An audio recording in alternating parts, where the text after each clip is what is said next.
Hello and welcome to today's graphic design tip of the day. For today's tip, we're going into Adobe Photoshop to learn not one but two different ways to create a vignette effect on your photo or graphic design. To start every design, I'm always going to make a non-destructive layer. That way I can see the difference between before and after. To create the first effect, it's simply under Filter and down to Camera Raw Filter. If you scroll down on the list that pops up underneath Effects, you're going to see the option for Vignette.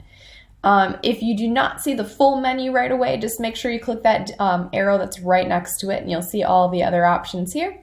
But you can see that as I pull to the left, I'm going to be creating the intensity that I want. If I want to adjust the midpoint, the roundness, feather my edges, or adjust the highlights, I can do that in this menu. But the consistency of the vignette is going to be the same around the entire photo. If you don't want that and you want it to be a little bit more custom, this is the way to do it. The second way is creating a brand new layer on top of your original layer and using your brush tool set to black, and you can adjust the opacity as you need as well as the hardness of your brush. It's important to keep it nice and fuzzy, and of course the size, make it manageable for the space that you're trying to add the effect to. You can go in and start to add in the shadows where you want them to be. If I want them a little bit more intense on this side, a little bit less intense down here in this space.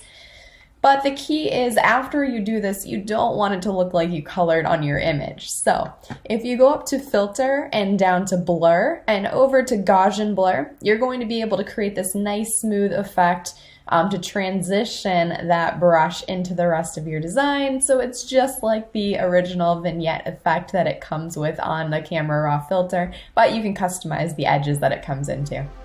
I hope you enjoyed today's graphic design tip of the day.